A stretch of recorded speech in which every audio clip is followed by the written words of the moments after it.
In Chapter 7, we have been talking about a new functional group, and that is the alkynes. Remember that the alkynes have carbon-carbon triple bonds. In the first video, we talked about the naming of alkynes. In the last video, we talked first about the structure of alkynes, about the sigma and pi bonds that make up this triple bond. And then we started talking about electrophilic addition reactions of alkynes. We saw that in the addition of hydrogen halides, we generated a new type of carbocation intermediate, and those are called vinyl cations. So these are cations that are on double bonds. And we saw that vinyl cations are less stable than alkyl cations of a similar substitution. So a secondary carbocation is more stable than a secondary vinyl cation. We also saw in this process, that we could add one equivalent of, say, HBr to give us a vinyl bromide. We add a new H and a bromine, and we notice that this is an anti-addition. So we get this type of Z stereochemistry, and that if we add more HBr, we can add a second equivalent, and that second equivalent is going to add such that the two bromines end up at the same carbon. All right, so we talked about various details related to this reaction. So in this video, what we're going to do is we're going to look at three additional reactions. We're going to look at the addition of halogens, the addition of water, so hydration reactions, and the addition of hydrogen. Okay, a couple of these, the addition of water and the addition of hydrogen, we're going to have several different ways to do this. Okay. We're not going to go into all of the mechanisms in detail, but the mechanisms for the electrophilic addition reactions with alkynes are very similar to what we previously learned for alkenes. All right, so let's first look at the addition of X2. So we're focusing primarily here on the addition of Br2 and Cl2. Okay, so just like in the addition of halogens to alkenes, this is an anti-addition.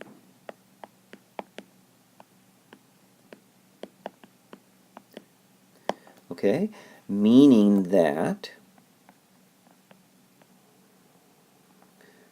the two new chlorine atoms are going to end up on opposite sides of the double bond.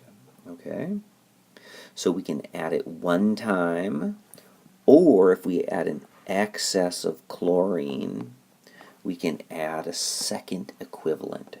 And in this case, we're just going to get two chlorines on each of those two carbons. So we get a geminal dichloride here, and we get another geminal dichloride here. So when we add two equivalents, or an excess of Cl2, we end up adding 4 chlorines. All right? With bromine, it's the same thing. All right? So if we just start out by adding an excess, we're going to add 2 equivalents of Br2, or 4 bromine atoms. Right, so we're going to end up with bromine, bromine, bromine, and bromine. Okay, so the main things here is we can add it once, one time, or 2 times. In the first addition, this is still an anti-addition. Puts the chlorines or the bromides on opposite sides of the double bonds. And if we do it 2 times, we end up with 2 geminal dibromides. Okay? The next reaction is the addition of water. So remember, whenever we add water, it's just like adding water into our body. We do a hydration reaction.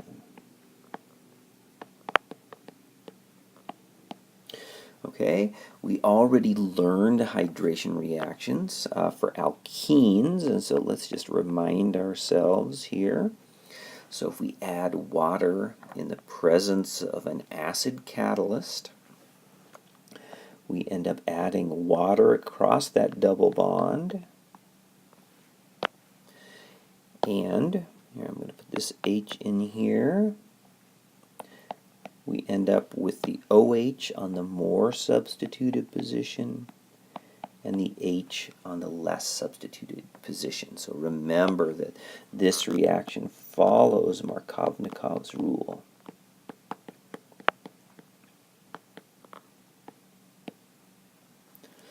Okay, so the addition of water in the presence of acid to an alkyne is going to follow a similar process.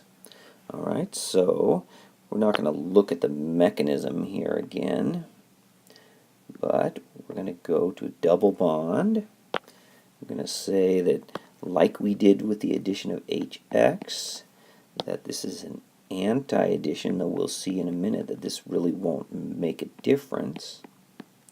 Okay, so we added water. So when we added HBr or HCl, we could add it again, but it turns out that that doesn't take place in this reaction because this molecule is unstable and it isomerizes to another constitutional isomer, which looks like this. Okay, we have a carbon-oxygen double bond, H, H, H. All right, so this first structure, we have a double bond here, so this is an ene,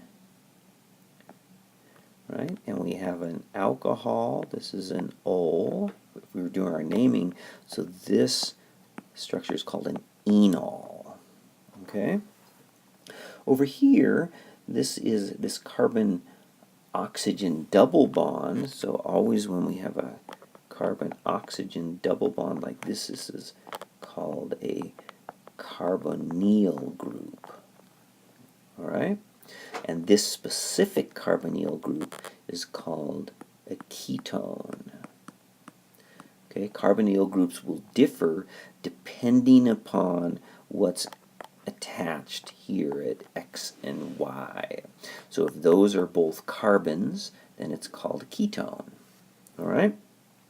So this process, these two isomers, so these are constitutional isomers, right? Oops.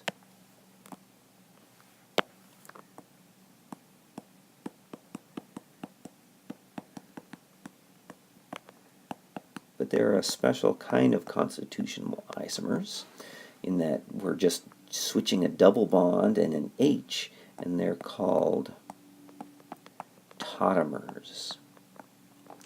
Okay, so there's a special kind. And the process of isomerization is called tautomerization.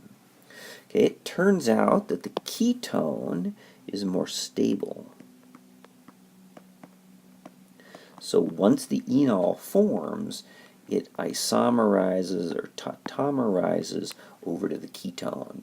And the ketone won't react with another molecule of water, so it just stops there. So we only add one equivalent of water to an alkyne. All right, the enol, this is also called the enol, this ketone is also called the keto form. All right? All right, so how does this tautomerization take place? All right, so we can think about the first step. This is usually going to take place under acid catalyzed conditions. And so just like we've seen before, when we protonate a double bond, it can take place like this. Right, it's just hydronium ion reacting with the alkene. And this would form a carbocation, and that carbocation is stabilized by the electrons on the oxygen. Okay, so this can form an intermediate that looks like this. Right, we've added our new H out there to the end, and so now we have a plus on the oxygen. All right, if we didn't donate those electrons, these ones down from the oxygen, we would end up with a different resonance form that would just look like this. Okay? All right, so then to get to our final product, we just have our water molecule. Okay, they got generated up here, right, when we took off the proton off of hydronium ion. We take that water molecule and it's going to take a proton off of there. We're going to go like this, and we get our ketone plus hydronium ion again. And so that hydronium ion can then go back up. We can just go like this. This is going to get protonated. It goes back up here, and then that can react with another enol. Okay, so we just have this one step, one intermediate in this enol, this keto-enol tautomerization. All right, so let's look at a few examples here. All right, if we do this hydration reaction to this symmetrical alkyne, how many products should we get? All right, so we know that the OH can add to either side, so we're going to get double bond here. We could get the OH here and an H over here. Okay, what if we put the OH on the other side? Okay, what if we went like this? Double bond here, OH here, like this. All right, so if we did the different regiochemistry, okay, these are the same, right? Because that molecule is symmetrical. Okay, so either one of these are then going to tautomerize, the equilibrium lying towards the keto form. And we get this ketone. And just to prove that this one is the same, let's show its tautomer. Its tautomer would be the ketone here. Right, so both of those molecules are the same. One's just rotated around. All right, if we had an unsymmetrical alkyne, like this one, it has this propyl group on one side and the methyl group on the other, then we really would get two different products.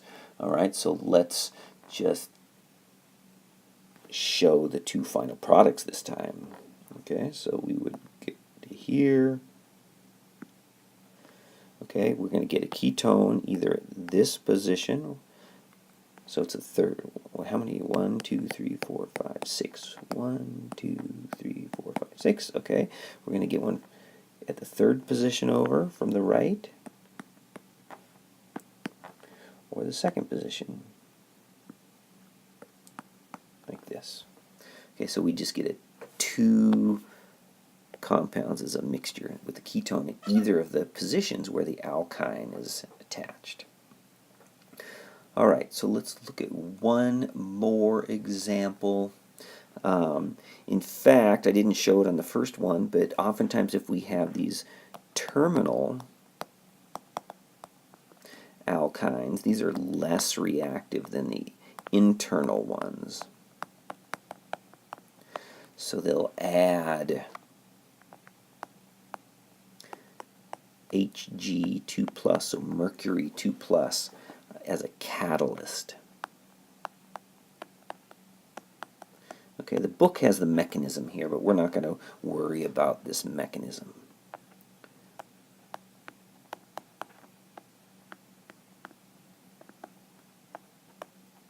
I won't test you on that.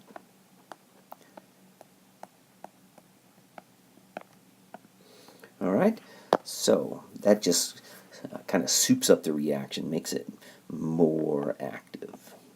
Okay, so this is going to follow Markovnikov's rule, and so we're going to get, we'll show how the enol first, the double bond with an OH here, and that enol will tautomerize to form the ketone.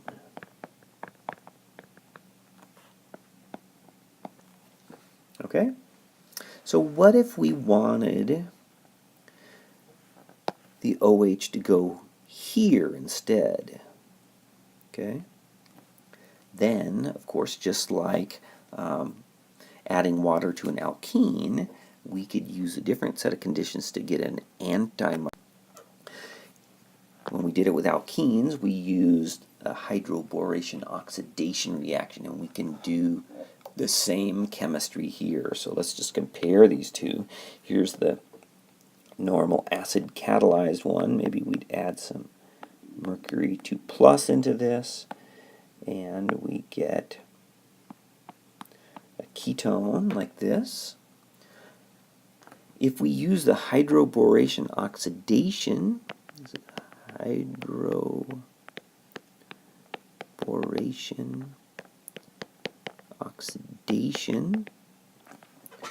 okay, instead of just borane, I've put two R groups here, and those can be various groups. And so what's going to happen in this case is that the the borane here is going to add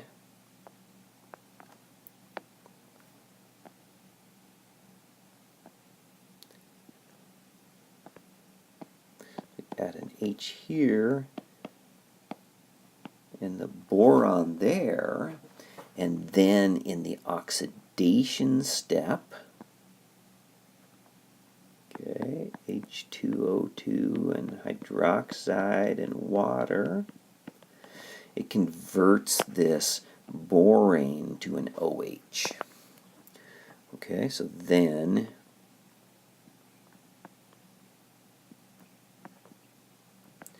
get an OH like this. Okay, notice this is an enol, and that enol will tautomerize. Let me draw it up this way so I can fit it in here.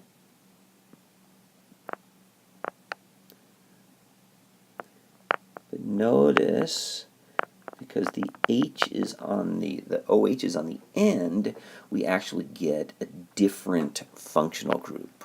Okay, so this one here we learned already is a ketone, is a carbonyl with two carbons attached. If we have a carbonyl with a carbon and an H attached, this one is called an aldehyde. Okay, they're just constitutional isomers of each other in this case. All right, so we can end up putting that OH to either position of this terminal alkyne. All right, so that's already these two reactions. All right, we added halogens now, and we've added water two different ways. The last one we're going to look at is the addition of hydrogen. Okay, so let's just remind ourselves.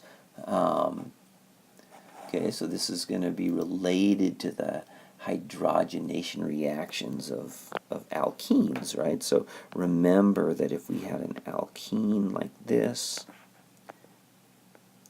and we added H2 and a metal catalyst, a common one was palladium on carbon, but could be platinum or nickel is oftentimes used.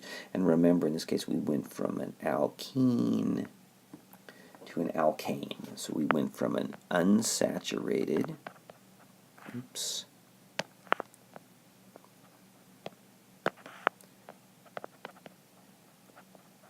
molecule to a saturated one. Okay, so same thing's going to happen up above. All right, so if we do the hydrogenation with H2 palladium and carbon to an alkyne, it actually adds 2 times. Okay, so it goes all the way to the alkane. And we can't stop this at the alkene, which would be the intermediate. Okay, so we can't stop at alkene. Okay, it just adds twice automatically. Remember, it's because the alkene is more reactive than the alkyne. So once the alkene gets formed, it immediately reacts and goes all the way. All right, so let's look at a way that we can stop it halfway. Okay, so what we can do is that we can use a different catalyst, and this is referred to as the Lindlar catalyst. Okay, the Lindlar catalyst, it's just a variation of this. It has palladium that's precipitated out not on carbon, but on calcium carbonate, and then they add lead acetate. So remember, acetate is the conjugate base to acetic acid.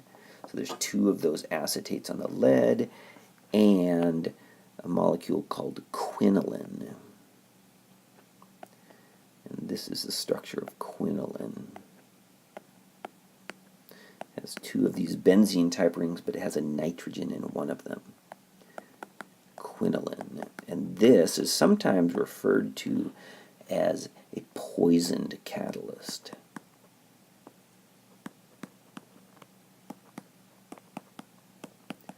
Which essentially means that it's less reactive. Okay, so when we add H2 in the presence of Lindlar catalyst, then it adds only 1 time, and just like we saw in our hydrogenations before, this is a syn addition. So the 2 H's are on the same side. So we get this cis product. Okay? So we got 2 different reactions that we can do so far. If we hydrogenate with just palladium and carbon, then we add 2 equivalents of H2, we add 4 hydrogens, and we go all the way from the alkyne to the alkene. Okay? No, to the alkane.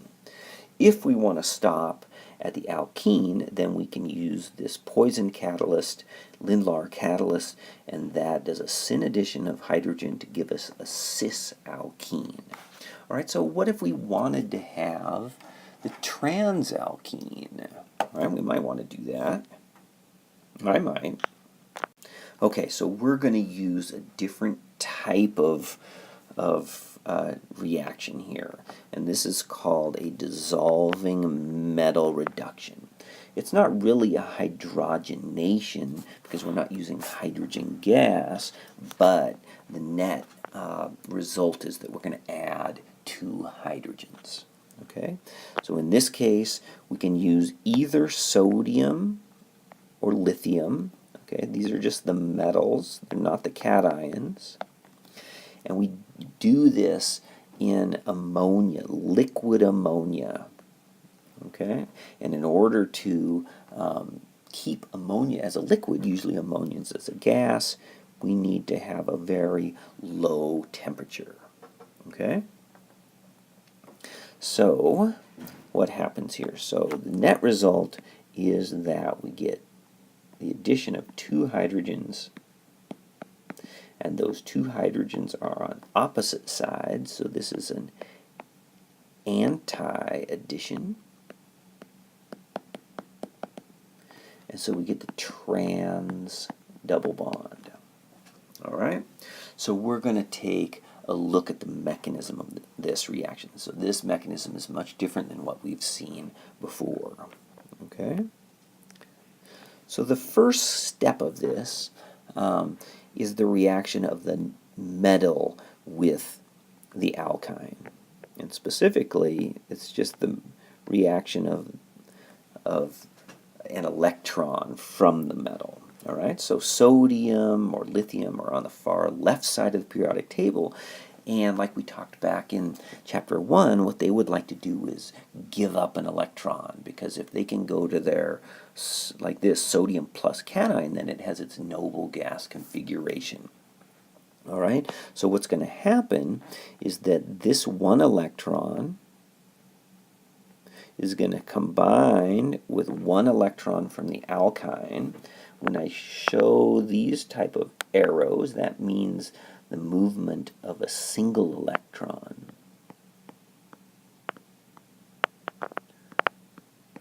Of one electron. Remember, if we use a double-sided arrow, like we usually do, this is the movement of two electrons, or electron pair. Okay, so we're taking one electron out of the pi bond and combining it with the electron from sodium, and the other electron from the pi bond is going to go onto the other carbon. All right, so what we end up with then is a pair of electrons here and a single electron over here. All right, if we figure out formal charges, then this position is a minus charge, and the one with the single electron is neutral. So this is called a radical. If we have an unpaired electron, and this is an anion, so this intermediate is called a radical anion. Okay? We know that carbon anions are very strong bases, and so what happens in the next step is that ammonia acts as an acid, and we just get an acid-base reaction. So this pair of electrons reacts with this proton to give, draw it like this. This gives us NH2 minus. All right, and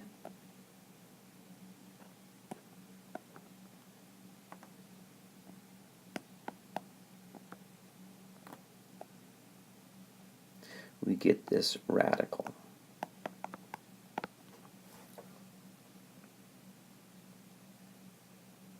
All right. Okay, and this happens because the anion is very basic. Okay, the radical's not really basic. Okay, so what happens to happen now is that we're going to react this radical with another sodium atom. Okay, and that electron there is going to combine with the electron of the radical, and it's going to form another anion. All right, and I'm going to draw this way.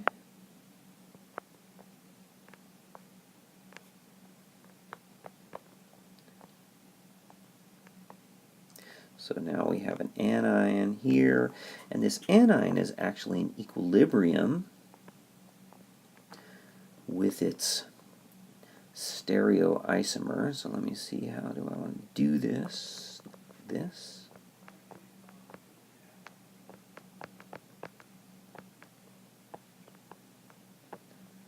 Okay, but the one with the two alkyl groups here and here, trans, is more stable than the one with the two alkyl groups, cis.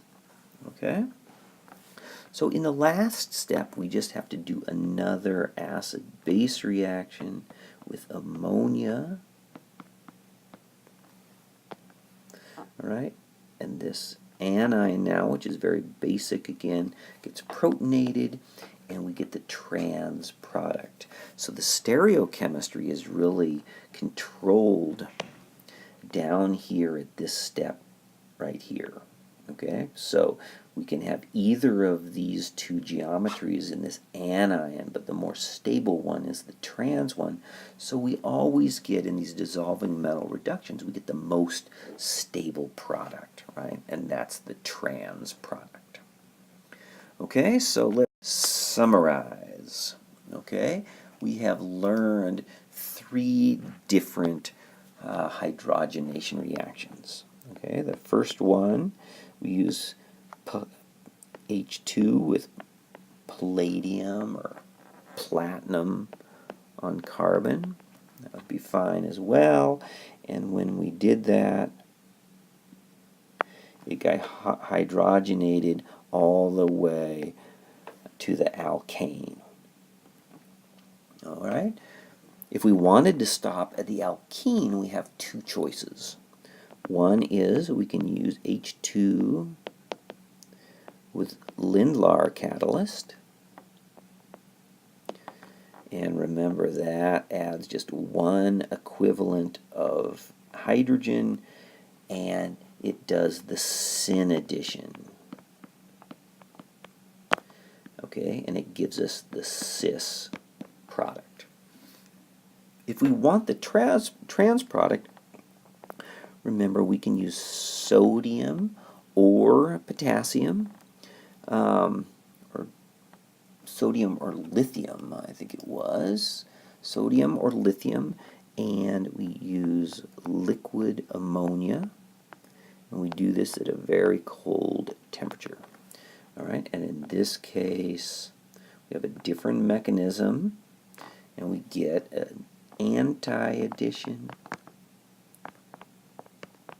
to give us the trans product.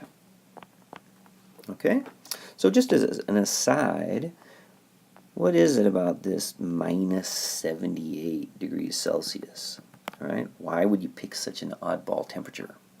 Well, the real reason is what we need is a temperature cold enough to make ammonia liquid. All right, and its boiling point, I think, is at minus 36 or 40 or something like that. So we need something colder than that.